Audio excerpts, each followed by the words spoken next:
Students, today we will start our new chapter lesson number 14 जिसका name है मेरी Mauritius यात्रा। ओके, इसके जो लेखक है वो कौन है? Mark Twain. ये जो है वो अमेरिका के रहने वाले थे। इन्होंने इसमें क्या बताया है? इन्होंने इसमें मॉरिशस की बहुत ही मॉरिशस की जितनी भी सुंदरता है उसका बहुत ही अच्छे से वर्णन किया है। इन्होंने बताया है कि मैं जब मॉरिशस की यात्रा करने गया था तो उस वक्त मैंने वहाँ पर क्या क्या अविस्मरणीय जो चीज़ें थी वो देखी थी। तो देखते हैं कि उन्होंने वहाँ पर क्या क्या सौंदर्य देखा था। अमेरिकी लेखक मार्क ट्वेन ने मॉरिशस के बारे में लिखा है कि ईश्वर ने स्वर्ग रचने से पहले इस द्वीप की रचना की थी। मतलब कि वो क्या बताते हैं कि जब मैं मॉरिशस गया था मैंने वहाँ पर एक जगह ऐसी देखी थी, उसे देखकर मुझे ऐसा लग रहा था कि जैसे मैं कहीं स्वर्ग में ही आ गया हूँ। और वो सोचने लगे थे कि ईश्वर ने स्वर्ग रचने से पहले इस द्वीप की रचना की है जो इतना सुंदर है। सच्ची मॉरिशस के बारे में इतना कुछ पढ़ा था वह सुना भी था। इस द्वीप की यात्रा का लोभ संवरण न कर सकी और योजना बना ली मॉरिशस धरती का स्वर्ग देखने की। मतलब कि मॉरिशस के बारे में मैंने सिर्फ पढ़ा था और सुना था, कभी मैंने मॉरिशस नहीं देखा था। लेकिन जब मैं वहाँ पर घूमने के लिए गया तो मुझे ऐसा प्रतीत हुआ कि मैं इस यात्रा को कभी भूल ही नहीं पाऊंगा। नवंबर माह की दोपहर 12:30 बजे एयर इंडिया के विमान ने मॉरिशस के लिए उड़ान भरी थी। नवंबर माह की दोपहर 12:30 बजे वो कहाँ से रवाना हुए? अमेरिका से मॉरिशस के लिए रवाना हुए। ठीक 8 घंटे की उड़ान पूरी करने के बाद वो कहाँ पहुँच गए? 8 घंटे की उड़ान भरने के बाद में सर शिव सागर राम गुलाम अंतर्राष्ट्रीय हवाई अड्डे पर उतरने लगा। ठीक है, लगभग उन्होंने कितने घंटे की यात्रा की थी? उन्होंने 8 घंटे की यात्रा की और वो लोग मॉरिशस पहुंच गए। उस समय रात्रि हो रही थी और रिमझिम वर्षा भी हो रही थी। जगमगाती बिजली की चकाचौंध में हम मॉरिशस की राजधानी पोर्ट लुई के सा प्लांटेशन होटल में पहुंचे थे। मॉरिशस पहुंचने के बाद में हम कहाँ पहुंचे? वहाँ का एक सबसे लोकप्रिय होटल है जिसका नेम है सा प्लांटेशन। वो लोग वहाँ पहुँच गए। यह स्थान एयरपोर्ट से लगभग कितने किलोमीटर दूर था? लगभग 40 किलोमीटर दूर था। रात्रि में तो वहाँ के सौंदर्य का रसवादन न कर सकी, किंतु प्रातः होते ही वहाँ की प्राकृतिक सुंदरता देखकर मन अभिभूत हो उठा। मतलब वो क्या बताते हैं कि 40 किलोमीटर की यात्रा करने में रात थी तो उस वक्त हमें पूरा नज़ारा समझ में नहीं आया, लेकिन उसी सुंदरता को देखने के लिए हम सुबह सुबह ही रवाना हो गए थे। उस होटल में दो तरफ उत्ताल तरंगों से उफनता हुआ समुद्र तो तीसरी तरफ कलकल करती उद्गम वेग से समुद्र का आलिंगन करने बड़ी आ रही थी। मतलब कि दो तरफ तो क्या थी? ऊंची लहरों से उफनता हुआ तूफान वो समुद्र नजर आ रहा था और तीसरी तरफ थी वो नदियों का वेग था वो नजर आ रहा था। प्रातःकालीन नाश्ते के बाद हम पोर्ट लुई के दर्शनीय स्थानों को देखने के लिए निकल गए थे। पोर्ट लुई वहाँ का सबसे प्राचीन नगर होने के कारण उद्योग और व्यापार का प्रमुख केंद्र है। मतलब सुबह होते ही हम क्या करने लगे? सुबह होते ही हम फ्रेश हो गए और फिर हमने नाश्ता किया और हम वहाँ घूमने के लिए निकल गए थे। वहाँ के जो सबसे प्राचीन नगर, वहाँ का जो पोर्ट लुई है वो सबसे प्राचीन नगर है और वहाँ पर उद्योग और व्यापार के सबसे बड़े केंद्र है। ऊपर नीचे दाएं बाएं सड़कें, घूमती सड़कें और चलने वाले लोग बहुत ही कम है और यहाँ की जो जनसंख्या है भारत की तुलना में बहुत ही ज़्यादा कम है। मतलब कि भारत में सबसे ज़्यादा जनसंख्या है लेकिन वहाँ पर बहुत कम जनसंख्या है। यहाँ की आबादी कितनी है? लगभग 14 लाख आबादी है, जिसमें लगभग 9 लाख आबादी है वो कहाँ की है? वो भारतीय जनता की है। और शेष जो जनता है वो कहाँ की है? वो क्रियोल की, फ्रेंच, चीनी और अन्य जगह की है।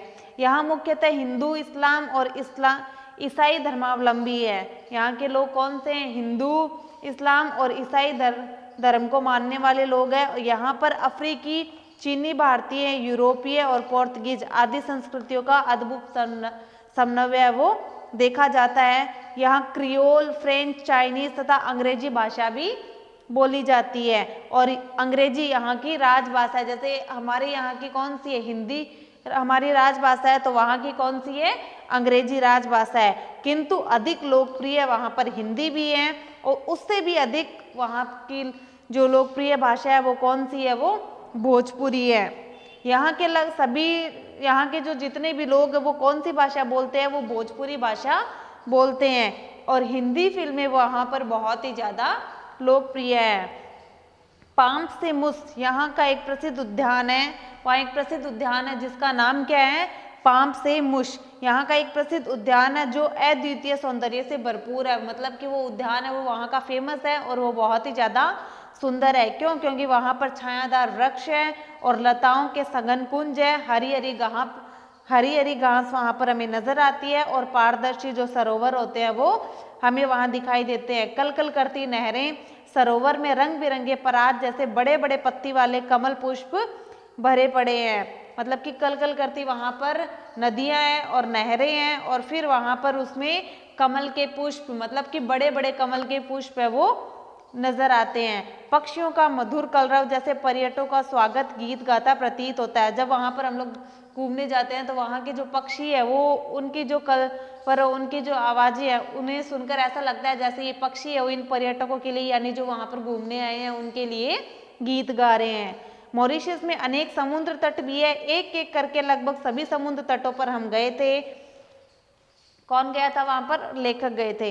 यहाँ पर आए पर्यटक समुद्र तट पर सैर, जल क्रीड़ा, स्नान, तैराकी, नौका विहार तथा स्कीइंग का पूरा आनंद लेते थे। मतलब कि मॉरिशस में बहुत ही ज्यादा समुद्र तट थे और लेखक और वहां पर घूमने के लिए गए थे, तो वहां पर उन्होंने क्या क्या किया था, जल क्रीड़ा भी की थी और जैसे तालाब में नदियों में तैरते हैं तो उन्होंने वहां पर स्विमिंग भी की थी और वहां पर बहुत ज्यादा आनंद लिया था। सफेद बालू और शीशे जैसा चमकता पारदर्शी जल मॉरिशस के सागर तट विश्व प्रसिद्ध है। मतलब कि शीशे जैसा चमकता हुआ जल, वहाँ का जो समुद्र में पानी होता है वो बहुत ही ज़्यादा साफ होता है, एकदम क्लियर, उसमें थोड़ा भी कचरा नहीं होता। तो वो क्या बोलते हैं कि सफ़ेद बालू और शीशे जैसा चमकता पारदर्शी जल के कारण ही मॉरिशस का जो सागर वो समुद्र तट है वो फेमस है। यहाँ 12 मास तैराकी, गोताखोर और मछली पकड़ सकते हैं। मतलब कि 12 महीने यहाँ पर क्या हो सकती है, गोताखोरी हो सकती है और मछली भी पकड़ सकते हैं। दूर दूर तक फैला समुद्र पानी का झाग दूध या नदी सा प्रतीत होता है। मतलब कि जो समुद्र पानी का झाग है उसे देखकर क्या लगता है, दूध या पानी के जैसा नजर आता है। प्रकृति का ऐसा दुर्लभ और अनूठा रूप देखकर मन ठगा सा रह जाता है। मतलब प्रकृति का इतना सुंदर रूप हमने आज तक नहीं देखा था, मतलब कि वो सौंदर्य देखकर हमारा मन है वो एकदम ठगा सा रह जाता है। मतलब लोग उस जैसी जगह पर आकर वो बहुत ज़्यादा खुश हो जाते हैं, पूरी दुनिया को भूल जाते हैं क्योंकि वो जगह है ही इतनी सुंदर। मॉरिशस का कुल क्षेत्रफल लगभग 720 वर्ग मील है और इस द्वीप की जो लंबाई है वो कितने किलोमीटर बताई गई है, 65 किलोमीटर बताई गई है और इसकी जो चौड़ाई है वो 50 किलोमीटर बताई गई है। इस द्वीप का समुद्री तट कितना लंबा है, लगभग 177 किलोमीटर लंबा है। मॉरिशस के चारों ओर लगभग कितने द्वीप है, लगभग 18 द्वीप है और हर एक की अपनी अपनी अलग अलग विशेषताएं हैं। मॉरिशस में लगभग सारा सामान विदेशों से आयात किया जाता है। मॉरिशस में लगभग सारा सामान कहाँ से आयात किया जाता है, विदेशों से आयात किया जाता है, जिसमें भारत, अफ्रीका और यूरोप प्रमुख है। यहाँ की 90% भूमि पर गन्ना बोया जाता है। ओके, और चारों ओर अगर यहाँ दृष्टि डाले तो गन्ना ही गन्ना नजर आता है। गन्ना वहाँ की प्रमुख फसल है, तो 90% भूमि पर क्या बोया जाता है, गन्ना बोया जाता है। चारों तरफ वहाँ नजर डाले तो हमें वहाँ गन्ने ही गन्ने नजर आते हैं। कभी यहाँ चीनी बनाने के लिए कितनी मिलें थी, लगभग 300 मिलें थी और अब बड़ी क्षमता वाली वहाँ पर कितनी मिलें हैं, लगभग 18 ही मिलें हैं। पर्यटन इनका दूसरा मुख्य आर्थिक साधन है जो सरकार का खजाना भरता है। मतलब कि जो वहाँ पर जो लोग घूमने के लिए आते थे उनके वो पैसे लगते थे, वो कहाँ जाता था, वो सरकारी खजाने में जाता था।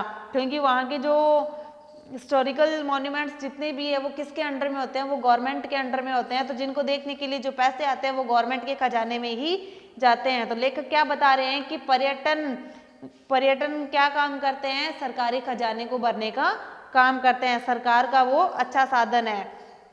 अब वहाँ पर वस्त्र और सिलाई उद्योग विकसित हो रहे हैं, यानी कि चीनी की मिलें कम होकर वहाँ पर क्या उद्योग, कौन से उद्योग विकसित हो रहे हैं, वस्त्र और सिलाई उद्योग ज़्यादा विकसित हो रहे हैं। इंग्लैंड, जर्मनी, फ्रांस, जापान आदि के उद्योगपति क्या कर रहे हैं, यहाँ मील बनाने के लिए अपनी पूंजी लगा रहे हैं। सरकार की ओर से प्रत्येक नागरिक के लिए दवाई और जो मेडिकल की जो शिक्षा है वो वहाँ पर निःशुल्क मिलती है। उच्च शिक्षा भी वहाँ पर सस्ती है, मतलब कि बच्चों को शिक्षा देने के लिए वहाँ पर ज़्यादा पैसे नहीं लगते। यहाँ क्यों? क्योंकि यहाँ के अधिकतर जो लोग हैं वो खेती बाड़ी में ही रहते हैं। यहाँ के लोग अधिकतर खेतीबाड़ी में रहकर अपना व्यापार करते हैं। जिनके पास जमीन अधिक है वे मजदूर भी रख लेते हैं, और जिनके पास जमीन कम है वो क्या करते हैं, वो खुद ही उस खेत में काम करते हैं। गन्ने की फसल अगर एक बार बो दे तो कम से कम 7 वर्ष तक उस फसल को काटा जाता है, और कहीं कहीं तो ऐसा होता है कि 14-15 वर्ष तक वो फसल कटती ही रहती है। यहाँ 2 प्रकार का मौसम होता है। यहाँ 2 प्रकार का मौसम होता है। देखो, नवंबर से अप्रैल तक तो वहाँ गर्मी होती है, और मई से अक्टूबर तक क्या होती है, वहाँ पर सर्दी होती है। और वर्षा का मौसम अनिश्चित है, वहाँ वर्षा का मौसम कभी भी आ सकता है। इस छोटे से भूखंड में एक ही समय में भिन्न भिन्न स्थानों पर मौसम का अलग अलग रंग दिखाई देता है। हमारे यहाँ मौसम का रंग वो एक जैसा दिखाई देता है, लेकिन वहाँ पर क्या होता है, एक ही समय में अलग अलग जगह पर मौसम है वो अलग अलग दिखाई देता है। यहाँ का महात्मा गांधी संस्थान कला, संगीत, दर्शन, संस्कृति तथा भारतीय भाषाओं का केंद्र है। साहित्यिक, सांस्कृतिक एवं कलात्मक गतिविधियां यहाँ पर निरंतर चलती रहती है। मतलब कि सांस्कृतिक व कलात्मक जैसे कॉम्पिटिशन्स वगैरह होते हैं, वहाँ पर क्या होते हैं, कंटिन्यूस चलते ही रहते हैं। मॉरिशस में अलग अलग धर्म और संस्कृति के त्यौहार, अलग अलग संस्कृति के लोग रहते हैं, और देखो विभिन्न धर्म और संस्कृति को प्रस्तुत करने वाले त्योहार है वो वहाँ पर बहुत ही हंसी और खुशी के साथ मनाए जाते हैं। लोग बड़े धूमधाम से इन त्योहारों को मनाते हैं, जिसमें महाशिवरात्रि, होली, दीपावली, वसंतोत्सव, संक्रांति, क्रिसमस, मुहर्रम और ईद है वो प्रमुख है। और शिवरात्रि है वो वहाँ का सबसे लोकप्रिय त्योहार है। इस त्योहार को लोग बड़ी धूमधाम से मनाते हैं। एक स्थान जिसे परी तालाब कहते हैं, इस दिन यहाँ बहुत बड़ा मेला लगता है। मतलब कि शिवरात्रि पे क्या, शिवरात्रि के दिन क्या होता है, वहाँ पर एक परी तालाब एक जगह है जहाँ पर बहुत बड़ा शिव जी का मेला लगता है। इस अवसर पर क्या होता है, लाखों जो तीर्थ यात्री होते हैं शिव जी के दर्शन करने के लिए यहाँ पर आते हैं। परी तालाब को मॉरिशस की गंगा भी कहते हैं, या मॉरिशस का गंगा तालाब भी कहा जाता है। यहाँ 3 कुंड बने हुए हैं जिनका नाम है गंगा, यमुना और सरस्वती। लोग इनमें से पीतल व तांबे के लोटे में जल भरकर अपने घर ले जाते हैं। मतलब वहाँ पर 3 कुंड बने हुए हैं, जिसका एक का नाम गंगा, एक का जमुना और तीसरे का क्या है, सरस्वती है। यहाँ से लोग क्या करके ले जाते हैं, पीतल के लोटे में पानी भरकर लेकर जाते हैं। यहाँ आर्य समाज और सनातन धर्म की संस्थाएं सक्रिय है। अधिकांश स्थानों के नाम भी भारतीय हैं। मतलब कि वहाँ पर जो जगह है उनका नाम किसके नाम पर रखा गया है, भारतीय के नाम पर रखा गया है। मॉरिशस एक साफ सुथरा देश है, मतलब कि वो बहुत ही साफ सुथरा और बहुत ही सुंदर देश है। सड़क, बाजार सभी जगह हमें चारों तरफ सफाई ही नजर आती है। धूल, मिट्टी, कचरा हमें कहीं भी देखने को नहीं मिला। वहाँ जनजीवन बहुत ही अनुशासित है, मतलब वहाँ के लोग है वो बहुत ही ज़्यादा अनुशासित है, बहुत ही तरीके से वहाँ पर रहते हैं। सभी लोग अपना कार्य यथार्थ पूर्वक और नियमित होकर करते हैं। मतलब कि वहाँ के जो लोग होते हैं वो अपना काम, हर जो काम होता है वो समय पर करना उचित मानते हैं। और आतिथ्य सत्कार में भी वे अत्यंत कुशल व विनम्र होते हैं। मतलब कि वहाँ के जो लोग हैं वो बहुत ही ज़्यादा उनमें बहुत ज़्यादा मैनर्स है। वो हर किसी के साथ मतलब बुरा व्यवहार नहीं करते, सभी को अपने बराबर मानते हैं। और अगर वहाँ पर कोई अतिथि आ जाए तो वो उनका स्वागत बहुत ही विनम्र होकर बहुत ही अच्छे तरीके से करते हैं। भारतीय अतिथियों के प्रति तो वे विशेष आत्मीयतापूर्ण और सत्कारपूर्ण भाव से भरे रहते हैं। अगर वहाँ पर कोई भारतीय अतिथि आ जाता है तो वे उनका सत्कार बहुत ही अच्छे तरीके से करते हैं। संस्कृति, भाषा, रहन सहन, खान पान और जीवन की दृष्टि से भारत और मॉरिशस में समानता दिखाई देती है। मतलब कि संस्कृति, भाषा और रहन सहन में वो किसके जैसा है, वो हमारे भारत के जैसा ही है। दोनों देशों में एक दूसरे के लिए समान भाव भी हमें देखने को मिल जाते हैं। दोनों ही देश एक दूसरे से सांस्कृतिक स्तर का आदान प्रदान करते ही रहते हैं। और मॉरिशस का अप्रतिम प्राकृतिक सौंदर्य और अपनत्व भरा प्रवास क्या कभी बुलाया जा सकता है। तो लेखक भी यही बता रहे हैं कि जब हम वहाँ घूमने के लिए गए तो इतना सुंदर दृश्य देखकर मैं उस यात्रा को आज तक नहीं भूल पाया हूँ। Is that clear? Your chapter is complete. Now note down your homework.